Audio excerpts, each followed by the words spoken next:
उस दौर में आदरणीय बीजू पटनायक जी ने जो भूमिका निभाई, जिस तरह उन्होंने प्रधानमंत्री सुल्तान शहरीर और उपराष्ट्रपति मोहम्मद हट्टा को सुरक्षित भारत पहुंचाया, वो घटना दोनों ही देशों को और करीब ले आई। हम बाली यात्रा के उत्सव और उसके उल्लास से जुड़े हैं। राष्ट्रपति सुकर्णो और प्रधानमंत्री नेहरू ने दुनिया को यह स्पष्ट संदेश दिया कि स्वतंत्र देशों को अपने निर्णय स्वयं लेने का अधिकार है। हमारी राजधानियां भले ही हजारों किलोमीटर दूर हो, लेकिन समुद्र में हमारे बीच केवल 150 किलोमीटर की ही दूरी है। दूसरे देशों में समुद्र भले ही सीमाओं और दूरियों का कारण रहा हो, लेकिन भारत और इंडोनेशिया के बीच समुद्र दूरी का प्रतीक नहीं रहा। समुद्र हमारे बीच एक सेतु है। ये हमारे साझा भविष्य का केंद्र है। इंडिया, इंडोनेशिया और इंडियन ओशन, ये नाम हमारे आपसी जुड़ाव की गवाही देते हैं। हजारों वर्षों तक हमारे पोर्ट्स दुनिया को जोड़ते रहे। हमारे जहाज व्यापार और संस्कृति को दूर दूर तक लेकर गए। हमारे पास समुद्र से जुड़ी भविष्य की अनेक संभावनाएं हैं।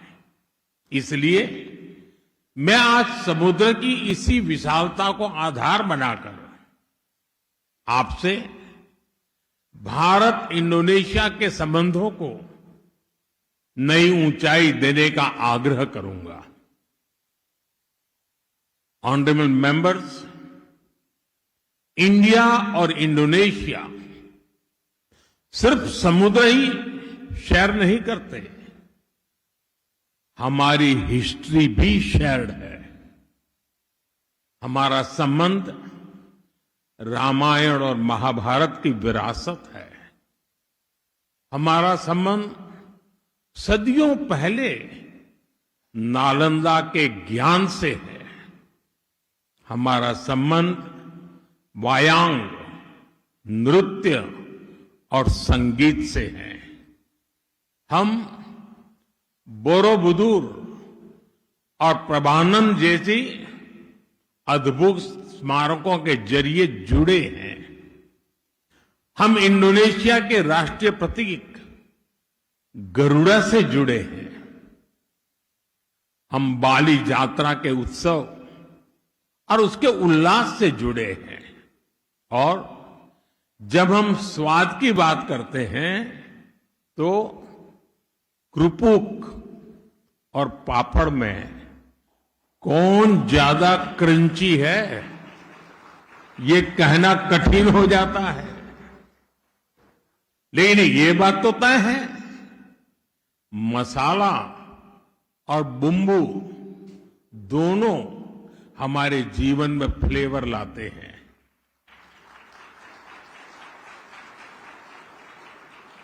साथियों, भारत के पश्चिमी छोर पर स्थित गुजरात, ये मेरा गृह राज्य है। कहा जाता है कि सदियों पहले गुजरात से कुछ व्यापारी और सूफी संत समुद्र के रास्ते ही इंडोनेशिया आए थे। वे अपने साथ इस्लाम के विचार और इस्लाम के जीवन मूल्य भी लेकर यहां आए।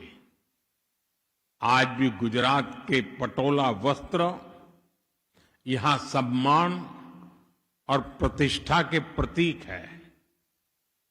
आज भी इंडोनेशिया की बाटिक कला में उनकी छाप दिखाई देती है और इसलिए ही राष्ट्रपति सुकर्णो ने भी कहा था, इंडोनेशिया और भारत के लोग रक्त और संस्कृति के संबंधों से जुड़े हैं।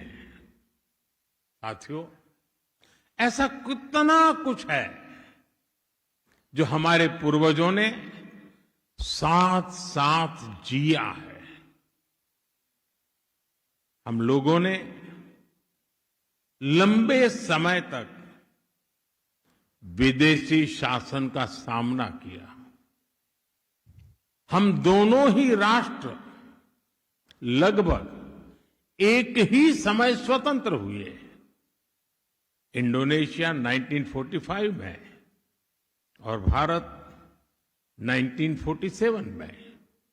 और जब स्वतंत्र राष्ट्र के तौर पर संप्रभुता की बात आई तो भारत संयुक्त राष्ट्र में इंडोनेशिया के स्वतंत्रता आंदोलन की मजबूत आवाज बना। उस दौर में आदरणीय बीजू पटनायक जी ने जो भूमिका निभाई, जिस तरह उन्होंने प्रधानमंत्री सुल्तान शहरीर और उपराष्ट्रपति मोहम्मद हट्टा को सुरक्षित भारत पहुंचाया, वो घटना दोनों ही देशों को और करीब ले आई।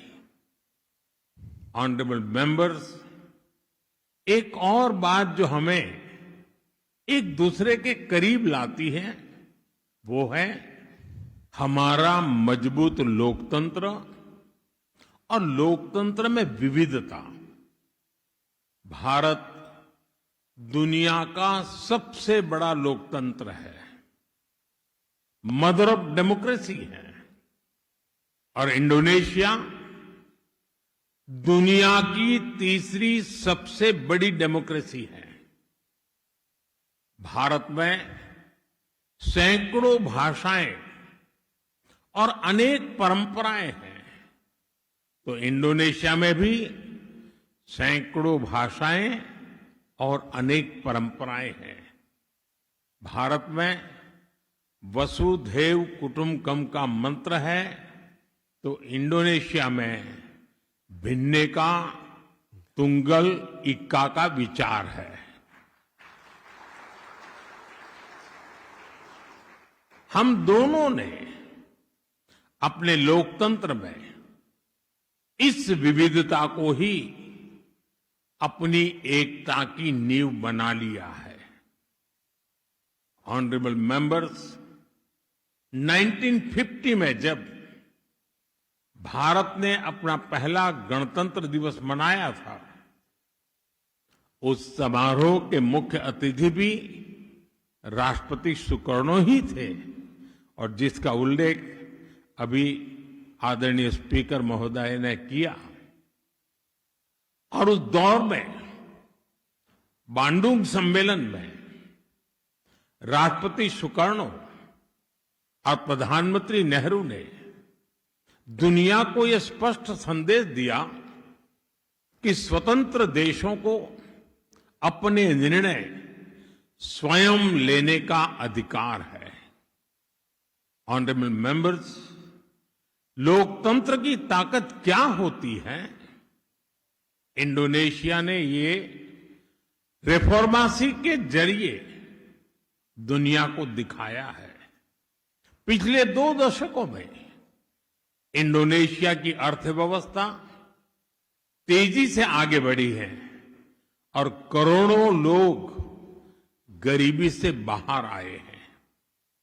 भारत का लोकतांत्रिक अनुभव भी यही कहता है। आज भारत दुनिया की सबसे तेजी से बढ़ती अर्थव्यवस्था है। और हमारे यहां भी पिछले एक दशक में 25 करोड़ से ज्यादा भारतीय गरीबी से बाहर आए हैं।